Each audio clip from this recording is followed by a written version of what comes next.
Bonsoir à tous, bienvenue dans 20 minutes au carré, votre rendez-vous Web3 du mardi. Bonjour Usul, bonjour Mathieu, bonjour Elven. Je crois que j'ai vu à peu près tout le monde pour l'instant. Ravi de vous retrouver pour cette émission. Vous me connaissez, j'ai un léger prisme jeu vidéo. Autant vous dire qu'aujourd'hui, je suis aux anges puisque on accueille sur le plateau de 20 minutes au carré Frédéric Chenet, qui a été le PDG d'un des fleurons, on va dire, du jeu vidéo français Atari. Et aujourd'hui, PDG, CEO de CBI, donc Crypto Blockchain Industries. On va parler de plein de choses. On va parler de jeux vidéo, mais aussi de monde virtuel ensemble. Aujourd'hui, on va aussi parler de foot, je crois, hein. C'est un peu le sujet. Alors, vous aviez une actualité aujourd'hui qui, pour des raisons techniques, a été repoussée d'une petite semaine. On va y revenir. Pour commencer, alors Atari, on a des jeunes hein, dans l'équipe. On a Marine, peut-être même qu'Hélène. Hein. Ah oui, je ne vous ai pas dit. Hélène est revenue, ça y est. Notre productrice adorée fait... on a eu quelques difficultés hein, pour lancer le live ce soir, mais elle fait son grand retour aujourd'hui. J'espère que voilà, vous saurez lui réserver l'accueil qu'elle mérite sur le chat. Mais en tout cas, voilà, sachez qu'on est ravis de la retrouver, ravis de vous retrouver aussi. Donc, je disais qu'on va parler d'Atari, puisqu'il y a quand même un passif. Pour ceux qui, comme Matthew, n'ont pas encore de poil aux joues, c'est quand même une grande entreprise qui a laissé derrière, qui a édité ou qui a, sur ses machines un peu cultes, hein, l'Atari 8 bits, l'Atari 2600, vu des licences aussi cultes que Pong. Hein, parlons de Pong, Space Invaders, Astéroïde, Pitfall, et notre alternant Youssef, que je salue, m'a même dit qu'il y avait Donkey Kong qui était sorti sur Atari avant de sortir sur NES. Donc voilà, autant dire qu'il y a eu de très belles choses, dont également des jeux totalement français comme Alone in the Dark ou Roller Coaster Tycoon, je crois bien. C'est anglais, mais ouais. Pardon, mais tu vois, merci. C'est là qu'on voit qu'on a des professionnels du jeu vidéo avec nous. Mais voilà, ça c'était pour clore quand même, pour replacer peut-être Atari dans l'imaginaire collectif. Ah oui, Usul nous dit, haha, oui, en mode Game & Watch, oui, il y a eu du... Ça date un petit peu, voilà. Je pense que tout le monde n'a pas pu jouer à ces jeux-là. On va parler d'Alphaverse, qui est le projet que tu portes aujourd'hui, avec je la pense, société, avec CBI. Et on va dire le premier monde virtuel que porte Alphaverse. Alors, je ne sais pas si c'est un îlot, c'est des univers. Ouais, c'est ça, c'est un univers dans un métavers autour du football. Donc c'est Football at Alphaverse. Est-ce que tu peux peut-être nous le présenter rapidement et voir comment il s'imbrique dans le projet plus global d'Alphaverse? Donc Alpha, première lettre hein, de l'alphabet grec, veut dire le premier. Donc c'est un peu l'anneau du Seigneur des Anneaux. C'est le métavers qui doit réunir tous les métavers. Qui est un point d'entrée en fait pour tous les métaverses. Effectivement, donc moi j'ai quitté Atari il y a 2 ans. J'étais le premier actionnaire, mais ce n'était pas l'actionnaire majoritaire. C'est une grosse différence. Donc je faisais le boulot pour tout le monde. Donc j'ai décidé de quitter et de créer CBI. Et pourquoi? En fait, pour faire des mondes virtuels, puisque c'est ce qu'on faisait déjà sur Atari. On avait Roller Coaster Tycoon, qui était un monde virtuel sur plateformes mobiles. J'avais aussi, en ce qui me concerne, fait pas mal de jeux de zombies, des mondes persistants. Donc on voulait, avec Jean-Marcel Nicolas, on voulait absolument faire des mondes virtuels. Pas nécessairement métaverse, puisqu'on offre, nous, l'option soit de payer avec des cartes bancaires, soit d'utiliser les tokens. Donc on est plutôt entre les deux. Ouais, on reviendra un peu plus tard sur ta définition du métavers. En rigolant, je dis plutôt qu'on fait du 2.5. Donc ce qui se passe, c'est qu'aujourd'hui, on a différents univers qui sont en cours de développement. Et un des grands univers sur lesquels on travaille vraiment depuis le début, c'est celui sur le foot, où en fait on a signé avec environ une quinzaine de clubs aujourd'hui. Donc si je prends par exemple Real Betis, le club de Séville, on a créé en fait une ville qui ressemble à Séville, on recrée les stades, on permet aux gens d'avoir des places dans les stades. Quand j'ai une place dans le stade, je peux gagner des maillots, des vrais maillots. Je peux aussi gagner des tickets pour aller au match. On a accès à des expériences privées dans le stade. Il y a toute une série en plus de mini-jeux qui permettent de gagner, de devenir comment dirais-je, le meilleur supporter de Séville. Donc on a des environnements qui sont dédiés. Chaque environnement est dédié à un club donné. C'est du Socios, mais avec un pendant virtuel. C'est du Socios en 3D, avec des avantages dans la vie réelle. Donc pouvoir non seulement avoir du contenu, puisque ce qui se passe, c'est qu'on est en fait avec des licences officielles du club. Donc le club nous donne total accès au contenu. Il n'y a pas que les photos qu'on voit aujourd'hui sur les sites web ou sur Instagram.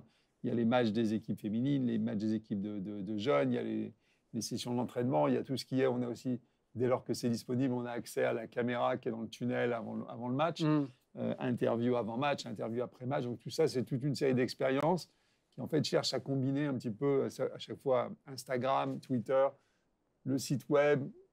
Et on permet aussi aux fans de créer le contenu. C'est-à-dire que non seulement le club peut lui télécharger le contenu, donc évidemment on l'aide, hein, mais il peut uploader des choses. Un fan peut aussi, je vais au stade, je suis fan du Real Betis, je vais au stade, je crée mes vidéos, je peux aussi les télécharger, je peux avoir mon environnement dans ce monde, ce qui fait que le monde se modifie, évolue en fonction non seulement du club, mais aussi des fans. Oui, il est persistant. C'est tout l'intérêt. L'intérêt, mais surtout, on peut avoir une vraie influence dessus. Et ces mondes-là, aujourd'hui, sont accessibles, on peut les explorer si on les lance en octobre. Donc, ils sont quasiment finis. Là. On y va avec club par club. Donc, ça, c'est sur la partie football. Mais à côté de ça, dans Alphaverse, le point d'entrée, il y a d'autres univers sur la musique, il y a sur la photo. Il y a... Oui, on va rentrer là-dedans. Vous aviez une actu aujourd'hui. Alors, il y aura un quiz. Et dans ce quiz, il y aura un prix lié à... FAV, Football at Alphaverse. Je me permets de raccourcir. Vas-y. Puisque vous lancez votre propre token, ça a été décalé d'une semaine, je l'ai appris hier sur votre Discord. Ce token-là, il va servir à quoi dans l'environnement Football at Alphaverse? Donc en fait, ce qu'il faut comprendre, c'est que Alphaverse, c'est numéro 1, donc le point d'entrée. Initialement, on ne savait pas trop ce qui allait marcher. C'est-à-dire qu'on a fait beaucoup de jeux vidéo, donc on a eu des grands succès, on a aussi eu des échecs.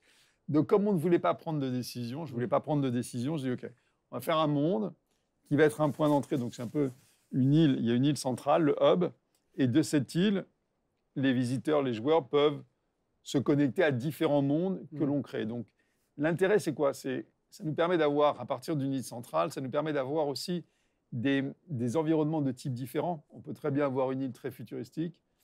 À côté de ça, on arrive dans un environnement un peu de type voxel avec des avatars carrés, ou on va dans une autre île, dans un autre environnement où c'est un peu plutôt un jeu de type légendaire, un peu à la Hasbro, Donjons et Dragons. Et tout ça, ça nous permet, en fait, en ayant différents mondes, ça nous permet d'offrir beaucoup plus de diversité. Donc non seulement ça nous évite de faire un pari sur juste voilà ce qui va marcher. Là, on est vraiment le point d'entrée.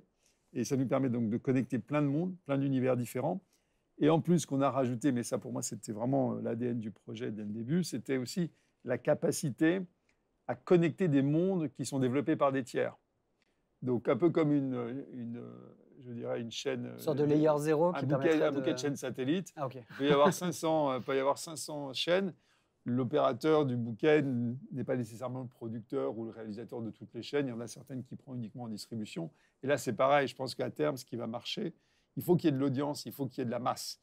Et le fait d'avoir la capacité de connecter les mondes qui sont développés par des tiers, ça nous permet d'abord, c'est impossible pour nous de tout faire et de tout savoir faire, parce qu'aujourd'hui, il y a des compétences. Ça coûte cher en plus. Ça coûte cher, mais même sans parler de l'argent, il y a des compétences aujourd'hui qu'on ne peut plus avoir ou qui sont limitées à certaines... certains studios. Et donc, ça nous permet donc d'avoir accès à ces expériences. Ça nous permet d'aller plus vite parce qu'on peut avoir 20 équipes qui travaillent en même temps, en parallèle, sur 20 univers différents.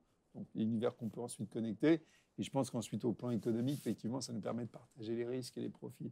C'est ça l'intérêt. Quand j'ai découvert Alphaverse, ça m'a fait penser... Alors, je ne sais pas si c'est... vous me rattraperez et vous me corrigerez. On avait eu un invité, je crois que c'était l'univers qui proposait une sorte de layer 0 avec la même idée d'avoir un hub, un peu en mode la gare dans Harry Potter, à partir duquel tu peux connecter différentes expériences, on va dire, ludiques, avec l'idée que, justement, le hub, qui est pourvoyeur, en gros, de services, te propose aussi d'utiliser ces outils pour développer des jeux, afin que, justement, ces mondes-là reposent tous sur le même moteur graphique, les mêmes outils, mais pas forcément les mêmes blockchains. Et je crois que vous, c'est un peu la même chose. Vous êtes un peu agnostique côté blockchain. Alors, côté blockchain, on est agnostique. Pour l'instant, ce qu'on ne fait pas, c'est de permettre aux gens... On ne fait pas, comment dirais-je, une sorte de logiciel de développement de métaverse. On n'est pas en train de dire, voilà, et les outils sont là, qui a envie peut venir et développer, parce que c'est très compliqué. Donc, c'est plus intéressant pour nous d'avoir une plateforme centrale, une sorte d'aéroport, une gare. On connecte les mondes, ce qu'on sait faire. Donc, nous, on est bon sur musique, photo, tous les jeux de roller coaster, par exemple. Parce que Oui, il y a MetaCoaster, c'est ça? on est en train de développer MetaCoaster. Le football, parce que j'adore ça et on sait exactement l'expérience qu'on a envie de délivrer. À côté de ça, par exemple, aujourd'hui, on n'a plus, enfin, en tout cas en ce qui concerne CBI, réacquérir l'expertise pour faire des jeux de voiture, c'est très compliqué, ça coûte énormément d'argent et on arrive sur des niveaux de risque. On parle de là de dizaines, voire quasiment 100 millions d'euros. Donc c'est juste un niveau de risque et un niveau de, comment dirais-je, d'expertise aujourd'hui qu'il est impossible de réacquérir. Oui, puis, donc dans ces cas-là, autant se connecter avec quelqu'un qui le fait. Et puis d'un point de vue concurrence, tu as quand même des valeurs ultra sûres qui sont quasiment impossibles à égaler, type Forza. Aujourd'hui, pour avoir le rendu graphique, le côté simulation d'un Forza, faut se lever tôt, quoi. Mais c'est même impossible. En fait, il y a très peu de personnes aujourd'hui qui savent le faire au monde, et ces personnes-là sont sous contrat. Donc de toute façon, c'est réglé. Là, tu nous as dit un petit peu, en gros, l'idée, j'imagine, c'est de se dire, demain, j'achète les NFT d'un club dont je suis ultra fan. Ça me permet d'avoir accès à différentes utilities dans la vie réelle. Je peux créer de contenu dans l'appartement que j'achète ou que je fais construire dans le monde virtuel. Mais est-ce qu'il y a du jeu, tu vois? Enfin, j'ai cru voir des images Oui, on a pas mal de jeux. C'est vrai jeux vidéo, on s'attend à ce qu'il y ait des propositions ludiques. En fait, c'est une combinaison de différents éléments. Il y a d'un côté cette partie NFT, collection, je suis fan du club. Moi, je sais je ne vais pas me donner de nom, mais il y a un certain nombre de clubs. Comme on reproduit les stades, on refait la ville, donc on reproduit les stades, on reproduit les centres d'entraînement, mais on reproduit les stades à l'identique. On refait le tunnel, donc dans le tunnel, je peux avoir mon nom. Je peux avoir une place dans le stade, je peux mettre mon nom. Je sais que moi, en Europe, il y a bien une dizaine de clubs où, de toute façon, je voudrais absolument avoir ma place. Ça, c'est sûr et certain, de toute façon, pour mettre mon nom et ma photo. On refait aussi les statuts des joueurs, des joueurs du club.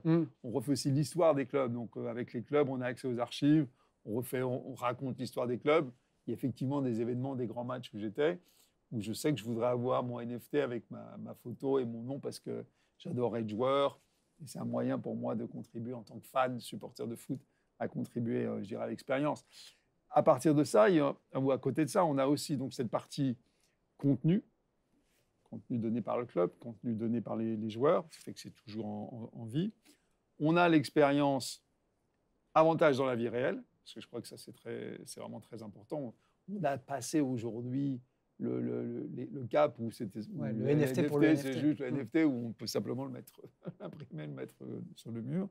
Et puis, on a effectivement cette partie jeux vidéo. Donc, cette partie jeux vidéo, c'est à la fois principalement des jeux d'adresse qui permettent aux gens de participer ensuite, en fonction du nombre de tokens qu'ils ont récupérés, à des tombolas où on a accès en fait à un certain nombre de places par match, ou des maillots, des rencontres avec les joueurs, même des visites privées des stades et de toutes les installations des clubs. Vraiment, moi, j'ai fait pas mal de visites privées. J'ai fait les tours traditionnels, mais une visite privée, c'est quand même au-delà. C'est-à-dire qu'on va vraiment dans le détail, on voit les centres d'entraînement, les salles de sport des joueurs, on rentre dans les vestiaires, donc c'est marrant à faire. Et les fans d'un club, est-ce qu'ils peuvent aller visiter? Parce que on sent qu'il y a un côté très interconnecté, mais est-ce que c'est segmenté? Tu disais, on reproduit les villes de chaque club, le stade, etc. Je suis fan, on va dire, je suis nul en foot, donc on va dire de Nantes, voilà, parce que voilà, Monterrubio et Porato, c'est peut-être les seuls mecs que je connais en football, on va dire de ma jeunesse, de ma prime jeunesse. Donc j'ai leur token, etc. Mais tu me dis que vous avez Betis Séville, ce genre de trucs. Je peux quand même y aller. Bah non, nous, on ne peut pas savoir. On a un visiteur, on ne peut pas savoir. S'il nous dit qu'il est fan de Nantes, on va le croire. Oui, non, mais, non, mais de toute façon, donc, tout est ouvert. Donc on a en fait toute une série de fan zones dédiées à des clubs, et on a une île centrale dédiée au football at Alphaverse, Fave, comme mon favori. Et dans cette île, on a à la fois des joueurs, on a à la fois du contenu général sur le foot. C'est là où tous les fans peuvent se rencontrer. Et ensuite, effectivement, ils peuvent aller sur tel ou tel, ou dans telle ou telle fan zone parce qu'on a l'accord avec le club. Pour l'instant, on a pour ambition d'avoir le maximum de clubs, évidemment. Donc, pour l'instant, on ne les a pas tous. Il y en a qui prennent un peu plus de temps. Mais ce qui est intéressant, c'est qu'on a commencé à montrer les premières réalisations. Et maintenant, les autres clubs nous rappellent. Donc, on est plutôt... C'est un bon signe. On verra après, il faut le transformer au plan économique. Mais on avance. Oui, le nerf de la guerre, on le connaît. Dans Alphaverse, il y a Verse qui fait forcément écho au métaverse. On l'a vu ces dernières années, notamment avec Meta, hein, le concept de métavers, il est, on va dire, il a pris un coup, dans les gencives et la hype un peu de l'IA l'a encore plus, on va dire, chassé. Derrière, moi, j'ai assisté aussi à des événements où j'ai pu voir des gens de Meta, les mondes, un peu de tout cet univers-là, redéfinir un peu ce qu'était le métavers en disant le métavers, c'est l'expérience immersive, que ce soit avec un casque de réalité virtuelle, un téléphone ou un ordinateur. Enfin, c'est dès l'instant où il y a cette notion d'immersion avec de la réalité virtuelle, la réalité augmentée, de la réalité mixte. Toi, tu es sur une approche, finalement, on est sur le monde virtuel façon Ready Player One, avec, on n'est pas encore avec le casque de réalité augmentée, mais avec cette notion en plus qu'il faut que ce soit blockchainé. Alors, je pense que le mot métaverse, il a été utilisé un peu... Galvaudé. On va dire un peu dans tous les sens. Il a été utilisé initialement, effectivement, par Meta, qui avait besoin de trouver des justifications sur les, sur les casques de réalité virtuelle. Pourquoi ils disent casques de réalité virtuelle? Parce qu'ils en ont un. Donc, ils cherchent à le pousser. Je pense que chacun y est allé de sa définition, en fonction du moment, en fonction de ses objectifs, en fonction de ce qu'il avait, lui, besoin d'y trouver. Donc, j'avais besoin de, je sais pas, j'avais un casque de réalité virtuelle. Le métavers, c'était le casque de réalité virtuelle. J'avais, je ne sais pas trop quoi. Il fallait trouver, chacun y allait de sa définition. Je pense qu'il y a deux choses. Il y a d'un côté le monde virtuel, le monde persistant. Et ça, ce n'est pas nouveau. D'accord? Donc, si on prend des Second Life, c'était début des années 2000. Second Life, c'est là depuis 20 ans, quasiment. C'est 2003, 2023. 2023, Ouais. 20 ans. On ne parlait pas de métaverse à l'époque. Et Second Life n'est pas un métaverse. Pourquoi? Parce que c'est un jeu vidéo traditionnel. Et ce qui fait la différence, et c'est là où les gens disent « mais ça sert à quoi le métaverse? Pourquoi je vais y aller ?» Je crois que c'est avant d'aller dans les définitions, il faut bien comprendre pourquoi. Aujourd'hui, il y a des mondes virtuels, il y a des jeux vidéo. Ce qui se passe fondamentalement depuis, on va dire, 10 ans, c'est qu'avant, il fallait avoir la propriété physique. Pour prouver que c'était de la valeur, c'était la propriété physique qui comptait. Une photo, c'était la photo physique qui comptait. Pour rentrer au stade, il fallait le ticket papier. Aujourd'hui, c'est l'inverse. Ce qui compte, c'est le digital. Si je veux rentrer au stade, je ne parle pas de... Oui, tu présentes un QR code sur ton téléphone. Il faut le QR code, il faut le téléphone. Si j'y vais avec une version papier, ça va être de plus en plus vrai, ça ne va plus marcher. Les tickets vont être, je pense, sur la blockchain, je dirais, dans un délai très bref. Donc, ce qui compte, c'est la propriété digitale. C'est vrai sur la musique. Ce qui compte, c'est d'avoir le fichier. Ce qui est vrai sur les photos. Aujourd'hui, ce qui compte, c'est d'avoir... Si j'ai la propriété de la photo dans le fichier, j'en ai la propriété, je peux l'imprimer. Mais la version papier va avoir de moins en moins de valeur. Ce qui compte, c'est la version digitale. Donc, évidemment, les métaverses ne s'appliquent pas à toutes les activités, mais on est aujourd'hui quand même sur 15% de la consommation d'énergie sur la planète, c'est pour Internet, le téléphone et tout ce qui va avec. Donc, on est quand même aujourd'hui sur une société qui est de plus en plus digitale. Et la propriété et la valeur sont de plus en plus digitales, premièrement. Deuxièmement, on a aujourd'hui 50% de la population qui n'a pas accès à un compte bancaire sur la planète. Ils n'auront jamais accès à un compte bancaire. Pourquoi? Ils n'ont pas d'adresse, ils n'ont pas de papier. Ils sont incapables de remplir les quelques conditions pour le compte bancaire. Donc, le métaverse, ça permet quoi en fait? C'est pas nécessairement pour nous. On n'a pas besoin de la Bitcoin pour aller acheter du pain en France parce qu'on a déjà les cartes bancaires, on a tout ce qu'il faut. Ce qu'il faut bien voir, c'est qu'on a en fait toute cette population qui se retrouve et c'est un monde virtuel avec une blockchain. Et la blockchain, c'est ça qui fait toute la différence.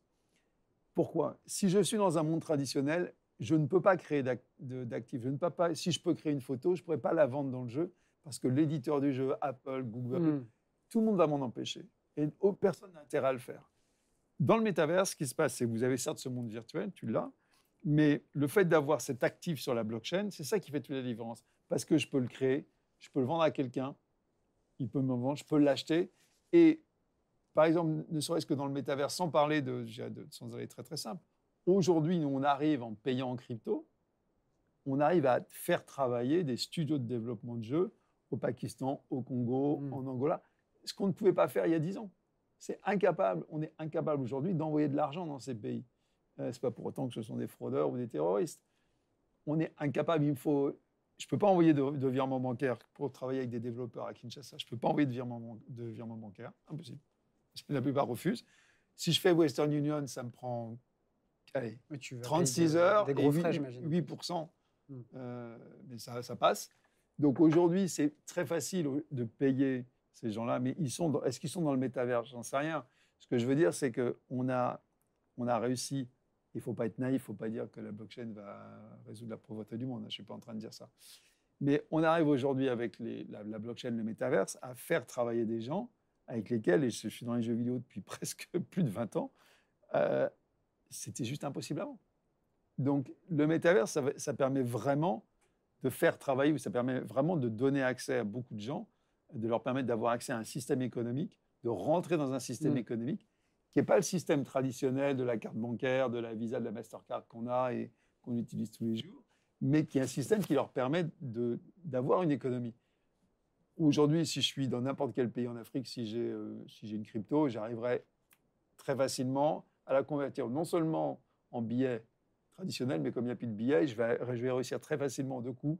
Je peux la transformer en monnaie digitale sur mon téléphone. En fiat, facile. Facile. Donc, le métaverse, c'est vraiment cette partie monde virtuel, mais surtout la couche de blockchain qui permet d'avoir cet échange économique directement. Et surtout, quand je dis directement, c'est à la fois sans intermédiaire, mais avec une réalisation immédiate. Parce que quand on fait de l'Apple Pay et autres, c'est pas vrai. On a l'impression qu'on reçoit l'argent tout de suite parce qu'il apparaît sur le téléphone, mais c'est faux. L'argent, il n'est pas encore transféré. Il est encore dans le compte de l'autre. C'est uniquement lorsqu'il y aura le paiement dans le système interbancaire. Donc, si je le fais un samedi ou un dimanche, l'argent, il ne va pas arriver sur mon compte avant le lundi, pardon. Oui. Alors que l'euro numérique qui arrive, c'est marrant, j'étais au dîner de place de Paris, là, juste avant les vacances, et il y a le gouverneur de la Banque de France qui faisait une allocution. Il a passé, 40%, presque la moitié de son temps sur l'euro numérique. Ouais, c'est un sujet qui revient souvent, bien sûr. Mais je pense que là, il n'a aucune raison de nous parler de ça. Et je pense que c'est vraiment... Aujourd'hui, on est sur une partie très importante qui est on arrête effectivement d'avoir des opérations qui soi-disant se réalisent, mais qui en fait ne se débouquent que 3-4 jours plus tard. C'est vrai pour les actions sur le marché financier. Les actions aujourd'hui, c'est ce que je dis, c'est un exemple que je prends tout le temps. Il faut 3 jours aujourd'hui. J'achète une action, il faut 3 jours pour que je la reçoive sur mon compte titre. C'est débile. Il n'y a aucune raison que ça prenne 3 jours. Les 3 jours, ça vient de la fin du 19e siècle. C'était le délai postal pour un courrier de première classe. Ça n'a aucun sens. Donc, je pense que ce qu'il faut comprendre, tout le monde a regardé les cryptos. C'est un peu, j'ai eu l'impression de revivre Internet 20 ans plus tard. Mars 2000, le marché crash, tout le monde dit l'Internet est fichu, laissez tomber, c'est un scam, ça ne sert à rien. Heureusement qu'on n'a pas arrêté d'investir en Internet en mars 2000. Ici, c'est un peu la même chose. Au lieu que ce soit les cours de bourse, c'est le cours des cryptos. Les tokens, les cryptos se sont cassés la figure. Enfin, personnellement, 25 et 27 000 $ pour la Bitcoin, je pense que c'est un très bon chiffre pour ceux qui l'ont acheté à 2 000, 3 000. Voilà, si tu es rentré à 55 000, c'est pas pareil. De toute façon, en France ou dans n'importe quel pays du monde, c'est toujours plus facile de vendre la Bitcoin quand elle est à 60 000 que de la vendre quand elle est à 20 000. Ce qu'il faut comprendre, c'est que tout le monde a vu le cours des tokens s'effondrer. Et des fois, c'était à juste titre parce qu'il n'y avait pas de projet derrière. Mais il ne faut pas oublier que les tokens ne sont juste que la monnaie ou que le jeton pour faire fonctionner la blockchain. Et la blockchain marche, la blockchain, elle continue. Donc oui, les tokens, ça va revenir. Ou si le projet n'est pas bon, le token, il va rester là où il est.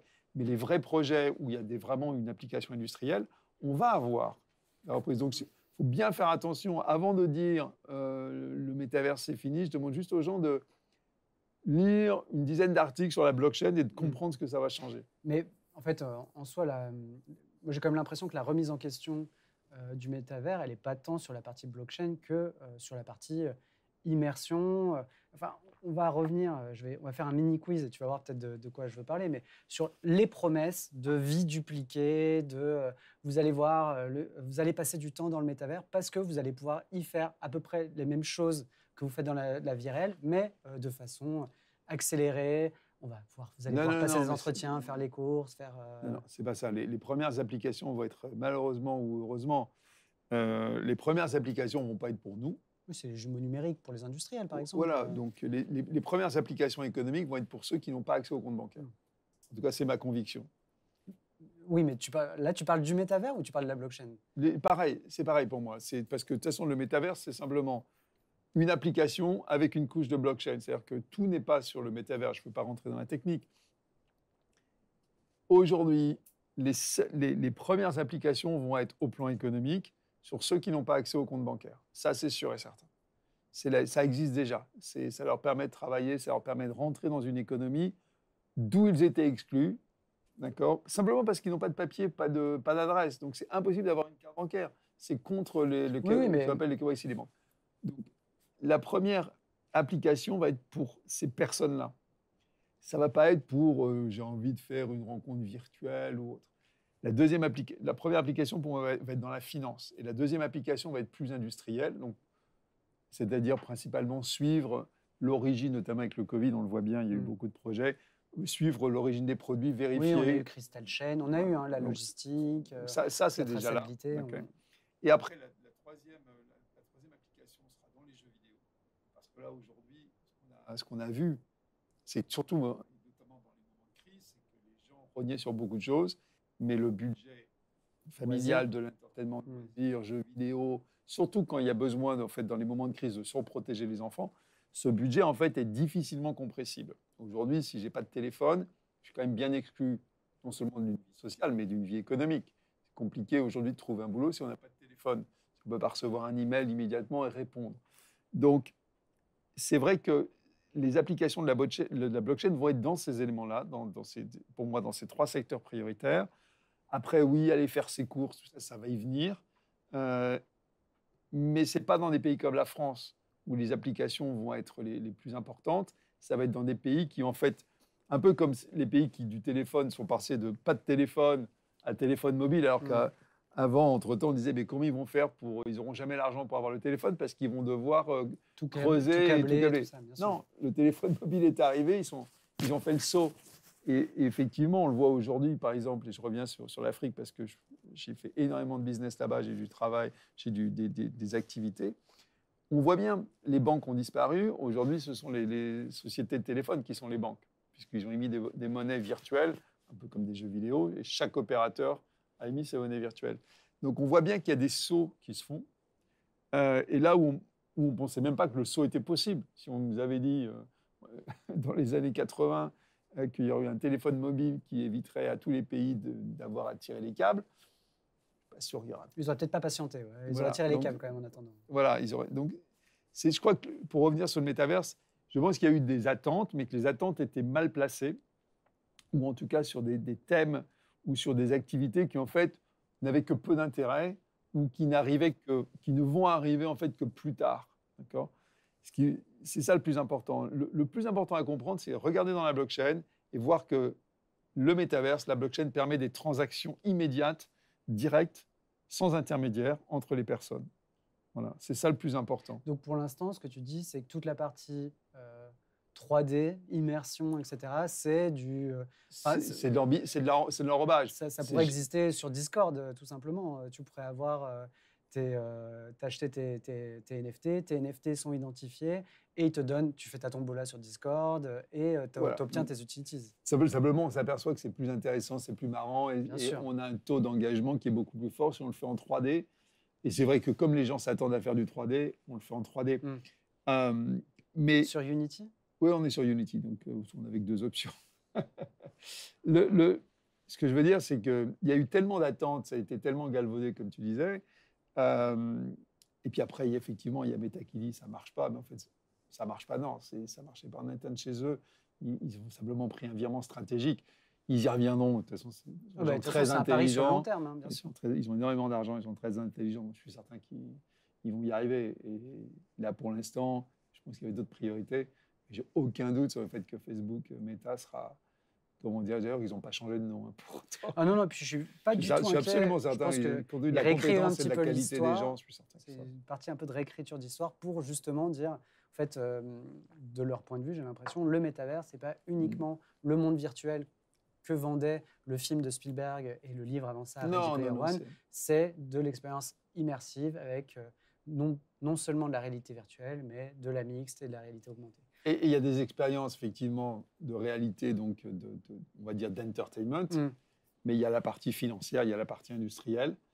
Et ça arrive déjà. Donc, toutes les tâches répétitives aujourd'hui vont être certainement remplacées. Par exemple, sur les assurances, on voit bien qu'il y a beaucoup de projets aujourd'hui pour automatiser des paiements.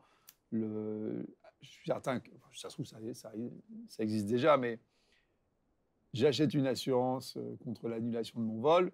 Mon vol est annulé. On sait que ça apparaît sur le site d'information de l'aéroport et le site de la compagnie aérienne. Je suis certain qu'on va arriver sur des systèmes où il y aura un paiement immédiat. Bien sûr, tu seras directement remboursé. Au lieu d'avoir, je dois écrire une lettre qui va être remontée, c'est juste pas possible. Donc ça, toutes ces tâches-là arrivent. Est-ce que c'est le métaverse? C'est sur la blockchain. Donc oui, par définition, on va arriver sur une automatisation de beaucoup de tâches. Ouais, mais du coup, je comprends qu'en gros, tu es plus sur le smart contract et le côté facilitation des interactions et des échanges marchands. Ouais. Et plus le côté confiance qu'assure la blockchain sur le côté traçabilité. Et puis, comme on vient du jeu, on fait aussi du jeu. Mais on va creuser ça, Mais avant ça, je demandais à Hélène de lancer la première question du quiz. Donc, alors, on a un peu bousculé les choses puisque, en gros, il devait y avoir, tu me dis si je me trompe, mais en gros, l'équivalent de 100 € de bags de Fav. On va les donner la semaine prochaine. On les aura du coup la semaine prochaine. Donc, la première question, c'est pour fêter ses 20 ans, Second Life entame une nouvelle étape dans sa longue existence. Avec, réponse A, avec la présentation de sa suite Second Life. J'avais pensé aussi à 20 minutes Life, hein, vous l'avez. Ou alors, réponse B, en annonçant une version mobile. Réponse C, avec le lancement de son token, le Life. Là, il y a 2 semaines, je vous ai laissé le bénéfice du doute. Cette fois, il n'y a plus qu'une seule bonne réponse. Je vous laisse le temps de répondre. J'en profite pour saluer Elven, Julius, Chimpscope Corp, 20. Je ne sais pas si je t'ai dit bonjour tout à l'heure. Alors, il y en a beaucoup qui sont en train de se vautrer. Hein, je préfère vous dire, ce n'est pas la réponse. C'est Usul nous dit « Eh oh, vous ne me faites pas confiance ». Et oui, c'est Usul qui a raison. Alors, il n'y a pas de token Second Life. Ils ont une monnaie, c'est le LIN. Mais désolé, pas de token pour l'instant. Il y aura une version mobile qui, je vous l'annonce, est assez laide.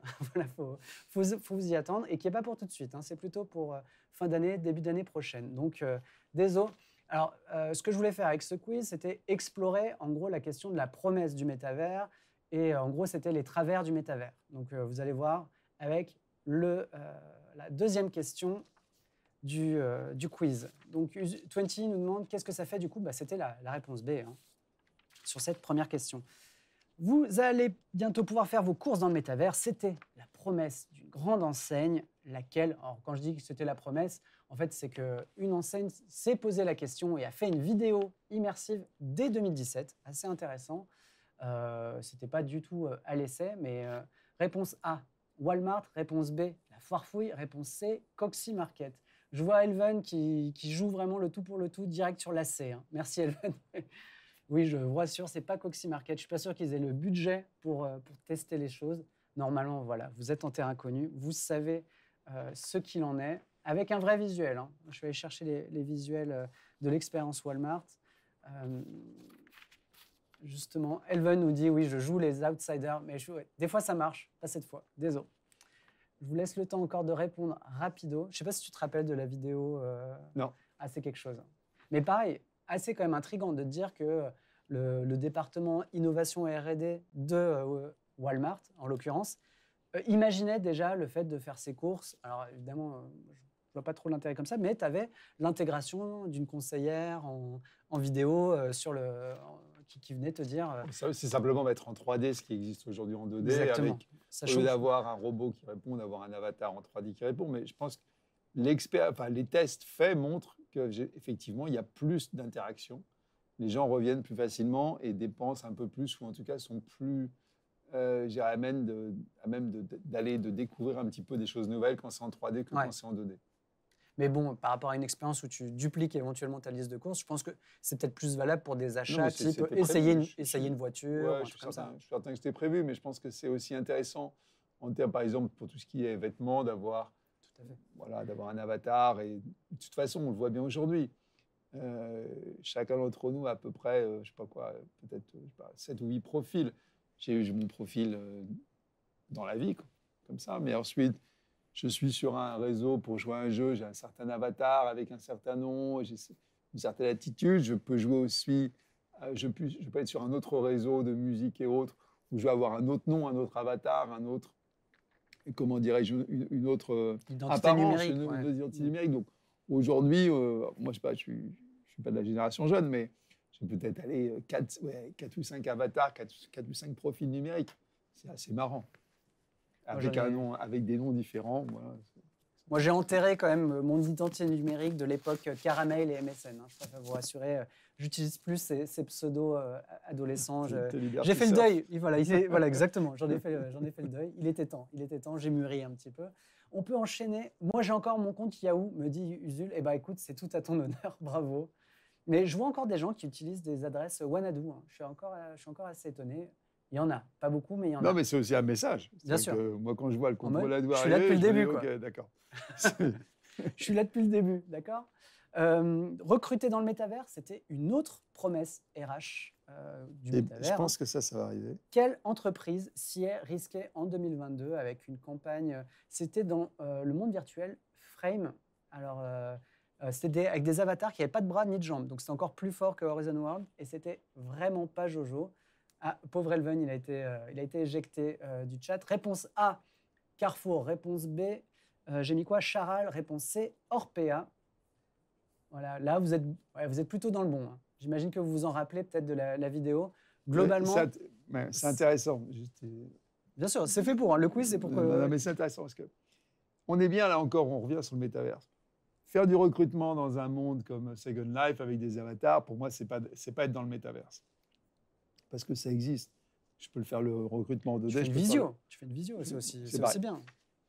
Là où le métaverse, donc la blockchain, a changé des choses, il y a deux choses. Il y a deux idées que j'ai. Je sais que ça va arriver.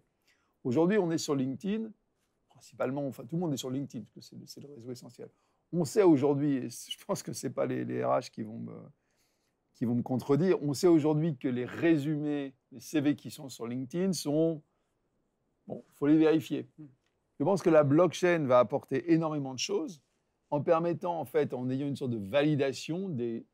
si je dis j'ai bossé chez Atari... Oui, la réputation on-chain. Voilà, mais si je dis j'ai bossé chez Atari, à terme, il y aura certainement la société Atari qui devrait me dire, moi j'ai besoin que seuls les anciens salariés de la société se prévalent de mon nom, et donc va les faire vérifier. Et ça arrivera sur la blockchain. Donc, un système de recrutement, non pas recruter ou voir les gens sur la blockchain, mais un système qui valide les CV qui sont mis en ligne, je pense qu'on va y arriver. Et ça se fera sur la blockchain, où tout sera lié. Donc ça, c'est une application. Et là, ça va changer beaucoup de choses, parce que ça va être compliqué. Il y a aussi une autre, comment dirais-je, celle-là est plus compliquée. Mais il y a aussi une autre application dans le domaine du métaverse. Donc là encore, non pas faire du 3D ou de la vidéo, c'est pas ça. Ce qui compte, c'est la validation de l'information. Il y a tout un business sur les sites de rencontres. Aujourd'hui, on sait bien que, comment dirais-je, en tout cas, on voit bien que avoir de la sûreté sur les sites de rencontres, savoir si effectivement les descriptions qui sont données par telle ou telle personne, avec la réalité, est-ce que ça marche avec la réalité? Alors des fois, il y a des gens qui veulent que ça ne matche pas nécessairement. Mais je pense qu'on va avoir aussi des systèmes de validation sur la blockchain qui vont changer. Et ça va être des applications qui sont en cours de développement. Je connais au moins 2 personnes qui bossent sur le deuxième type de produit. C'est pour ça que je peux en parler. Et je pense qu'effectivement, la blockchain va changer énormément de choses et va nous permettre de valider en temps réel l'information. Et donc, tout ce qui est dans le système de recrutement ou dans ces sites de rencontres, on va avoir effectivement une meilleure sécurité sur l'information qui est mise à disposition du public. Ou des profils plus transparents. Ou des profils plus transparents ou des profils vérifiés. Donc, on voit bien là, l'avantage de ce système. Là encore, pour tous ceux qui regardent les cours des tokens et qui pensent que c'est la fin parce que le token il est passé de 100 à 1, regardez la capacité, les solutions qu'offre la blockchain. Et effectivement, peut-être que le token il va rester à 1 parce que le token qui a été sorti il est associé à un mauvais produit. Mais la blockchain sera là et elle va rester. C'est exactement mars 2000. Pour moi, c'est mars 2000. Il ne fallait surtout pas arrêter d'investir dans Internet. Et je pense que là, effectivement, pour moi, c'est un petit peu la meilleure analogie que je puisse faire aujourd'hui. Ce qui est étonnant, c'est que tu as du coup une vue très pratique, très pragmatique de la blockchain. Et le projet là que tu lances, c'est un projet plutôt d'entertainment, de fidélisation, de supporting, qui est pour le coup plus, bah voilà, on est dans le divertissement avec une couche 3D. Oui, parce qu'on est à la fois sur le foot qui est le premier sport au monde, on est sur le foot où il y a la plus grosse audience au monde, et aussi des enjeux économiques énormes. Donc de toute façon, comment dirais-je, la blockchain va apporter énormément aussi sur la partie entertainment pure. Le fait de savoir d'où viennent les vidéos, si elles sont valides, si elles sont vraiment des... Parce qu'aujourd'hui, on va avoir, ne serait-ce qu'on parlait d'intelligence artificielle, quand on voit aujourd'hui les fausses vidéos qui peuvent être faites, on va aussi certainement avoir, via la blockchain, un système d'identification de la vidéo en disant c'est bien la vraie vidéo et ce n'est pas une vidéo qui a été créée par un faussaire et la personne que vous voyez a vraiment dit ça. Donc on a bien, je pense, au plan technologique, on a bien aussi ces opportunités, ces besoins qui vont arriver. Sinon, moi, je te fais des interviews, je te fais un journal de 20 heures avec des informations explosives et tout est faux. Oui, mais ça, de toute façon, c'est un sujet sur lequel on revient assez souvent sur la traçabilité, le deepfaking. Ça, c'est des sujets qu'on balise bien et qu'on adore suivre sur 20 minutes au carré et globalement sur 20 minutes. Est-ce qu'on peut parler aussi, donc on a pas mal parlé de la partie sport, où en gros, tu t'adresses, tu l'as dit, hein, sport ultra connu, avec un modèle économique qui est plutôt tourné autour des fans, c'est-à-dire j'achète des NFT pour être dans le stade et j'ai des chances pour avoir des avantages dans la vie réelle. Voilà, très, très concrètes. Les autres mondes que vous préparez, là on est toujours sur du 2023-2024, vous êtes sur quel... Toujours 2023-2024. Donc, après, ce qu'on a décidé de faire, c'est de prendre les grandes verticales. Donc, quelles sont les activités ensuite, plutôt dans l'entertainment, qui s'adaptent très bien au digital? On a évidemment les jeux. Après, c'est la musique. Donc là, on travaille sur des mondes dédiés à la musique. On a avec Future Rave, notamment le label de Guetta. Ouais. On travaille. Beat, c'est ça? J'ai vu que vous avez. On a effectivement Beat. On avait travaillé avec lui sur Beat Alphaverse, qui était donc la partie United at Home, donc tout ce qui est programme de charité. Et on travaille aussi sur la photo. Donc par exemple sur la photo, il y a un photographe qui est décédé depuis, mais qui s'appelle Shimodu, qui a toutes les photos des années 90 de tous les rappeurs. Et donc on a un monde qui lui est dédié, qui est à la fois un monde à l'intersection de la photo, de la musique rap, de la communauté noire. Et là, qu'est-ce que ça nous permet de faire avec Alphaverse? En fait, ça me permet, j'arrive, je crée une maison, je peux télécharger et diffuser toute une série de contenus sur ce que je fais, sur mon projet, d'accord? Et je peux aussi, donc, par exemple, si j'ai envie de faire un nouveau projet, j'ai un projet de faire un reportage photo sur tel ou tel sujet, je peux le présenter, je peux lever de l'argent et je peux aller le faire. On travaille, par exemple, aussi, on a un autre monde qui s'appelle Oriu Hatch, Humanity Oriu Alphaverse. C'est quoi? C'est en fait, on a recréé le monde, on a fait une série de districts, on a créé 288 districts avec la fondation Oriu, avec Jonathan Parianti. On a créé donc 288 districts, il y a des districts pays, il y a des districts thématiques. Qu'est-ce qui se passe? Je vais dedans, je suis ce qu'on appelle changemaker. Moi j'ai un programme, par exemple, je soutiens pas mal d'associations à Kinshasa ou à Nairobi. Donc j'arrive, j'ai besoin de lever de l'argent pour ma fondation, je prends une maison, je fais une vidéo où j'explique ce que je fais, je diffuse cette vidéo, parce qu'on me permet de le faire, et je peux ensuite essayer donc, de créer une communauté en disant voilà ce que je fais, vidéo 1, vidéo 2, je peux mettre des PowerPoint, tout ça ce sont des écrans que je contrôle. Et ensuite, ça me permet de quoi? Ça me permet aussi de faire croître ma communauté. Les gens peuvent me soutenir, me suivre. Et je peux aussi continuer à lever de l'argent pour des fondations. Ça peut être en crypto, ça peut être en monnaie, comment dirais-je, traditionnelle.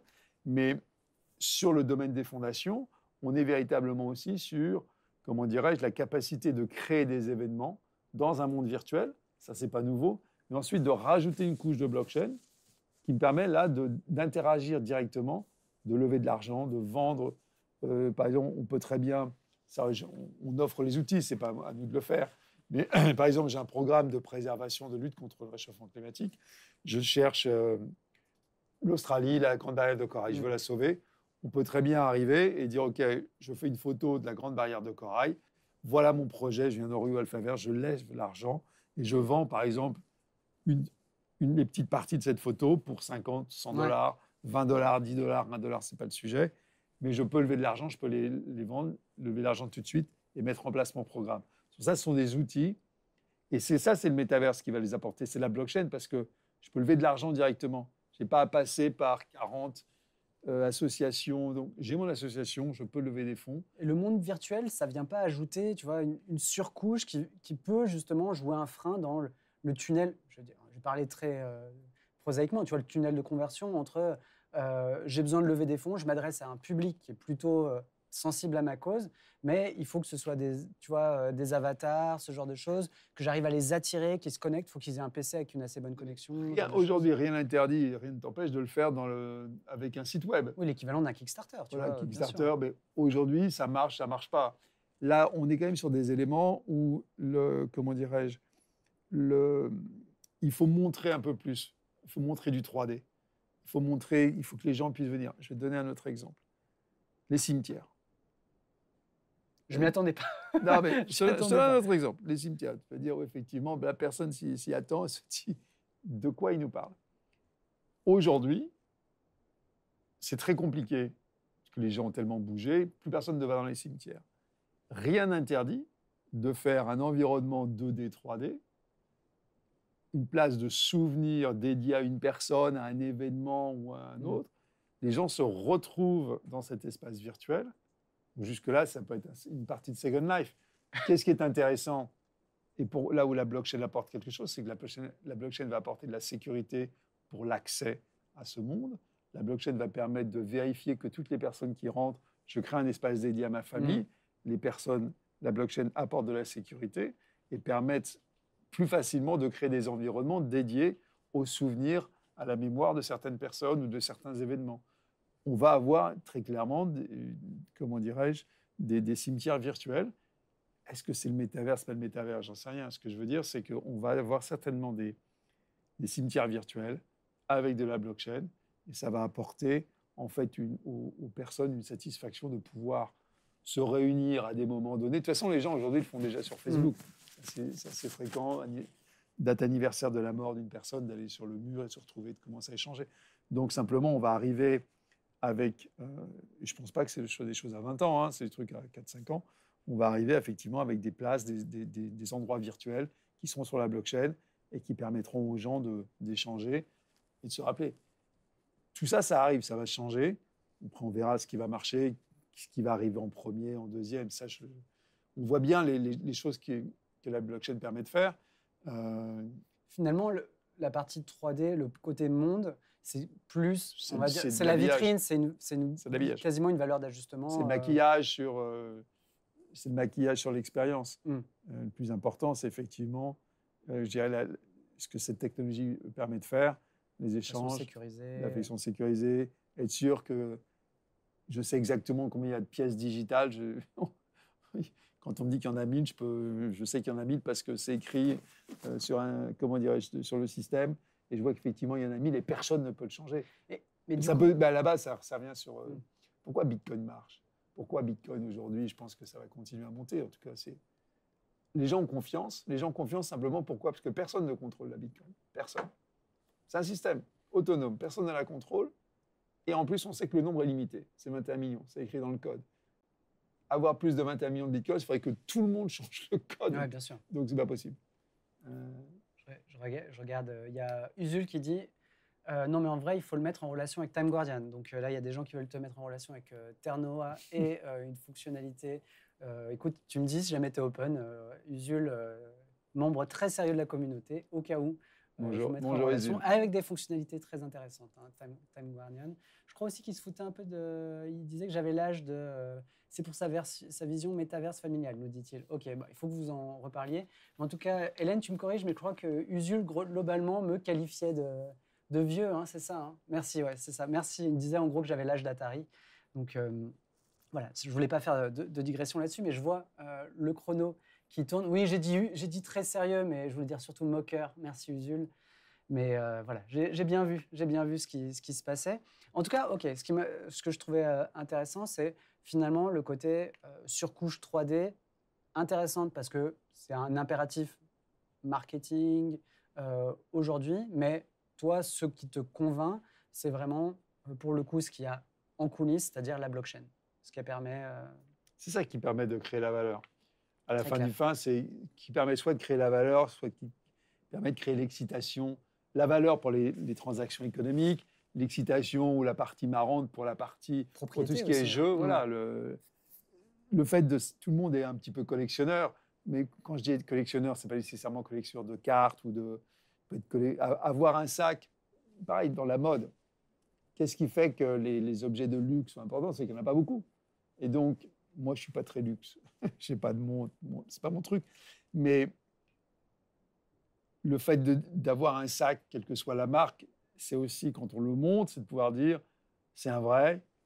Et comme il n'y en a pas beaucoup, c'est une sorte de reconnaissance. C'est comme ça que ça marche en ce moment. Gage. Donc, voilà. C'est aussi projeter une certaine image de soi, montrer ce qu'on a réussi à faire, je dirais, être arrivé dans un certain niveau de développement personnel. C'est tout. Ça, c'est la mode, c'est comme ça, ou la mode ou les produits de luxe. Et effectivement, c'est un peu la même chose dans le métaverse, où quand on dit qu'il y en a 500, il n'y en a que 500. Et donc, évidemment, c'est une expérience digitale. Alors, pour certaines personnes, en fonction je dirais, de la date de naissance, ce sont des choses ça n'a aucun sens, on s'en fiche de quoi ils nous parlent. Il faut juste savoir qu'effectivement, pour les nouvelles générations, c'est quelque chose d'important, parce que de plus en plus d'expériences, de plus en plus de rencontres sont virtuelles, ou en tout cas, il y a de plus en plus d'activités dans le monde digital. Et ça, on ne peut pas l'ignorer. Il y a aussi des défauts. On voit donc tout ce qui est cyberbullying, toute cette partie harcèlement sur les réseaux sociaux, et ça, c'est énorme. Donc, je pense, par exemple, je reviens sur la blockchain. Aujourd'hui, c'est facile, le cyberharcèlement, à partir du moment où je me cache derrière un compte et personne n'a vérifié qui j'étais. Et avant qu'on me retrouve, je sais qu'il y a des cas où, effectivement, ils ont retrouvé des personnes qui étaient sur derrière. Twitter, etc., Voilà, donc. bien sûr. Et je pense qu'il va y avoir aussi, sur cette partie-là, du nettoyage, parce que le cyberharcèlement, c'est juste inadmissible. Donc, on va avoir un nettoyage, on va avoir des systèmes de protection et d'identification. Alors oui, c'est brother, mais on va y aller. De toute façon, à partir du moment, il n'y a jamais de, comment dirais-je, c'est toujours des balanciers. C'est un peu d'excès par ici, ça revient et ça repart dans l'autre sens, mais à terme, ça avance. Il faut juste effectivement des excès qui sont absolument dramatiques dans le cyberharcèlement. Il faut absolument, absolument qu'on trouve les moyens comment dirais-je, de les combattre. Ça, c'est sûr et certain. Très clair. Tu dis que les choses avancent. Moi, je vois la trotteuse là, qui est pas mal avancée.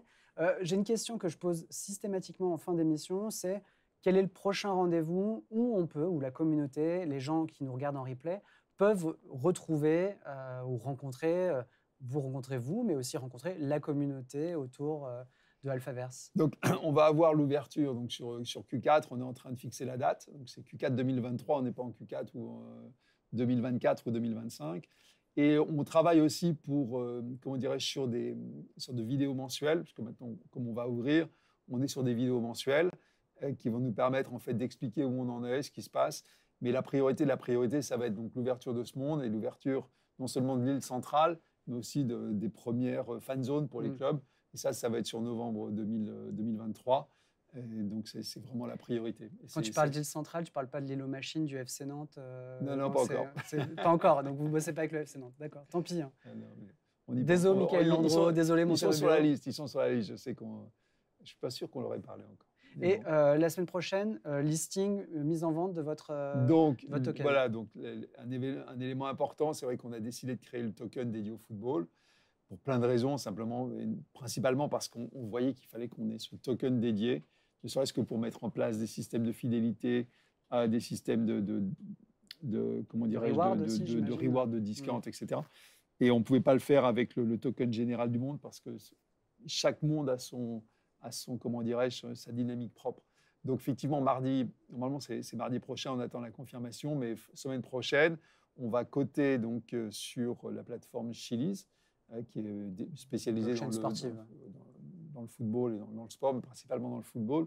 On va coter donc le token football at Alphaverse, FAV, comme mon favori, my favorite. Il y en a 11 milliards. 11 milliards. 11 parce qu'évidemment, c'est le football. Et donc, on va les coter la semaine prochaine. Donc, on est aussi une société cotée.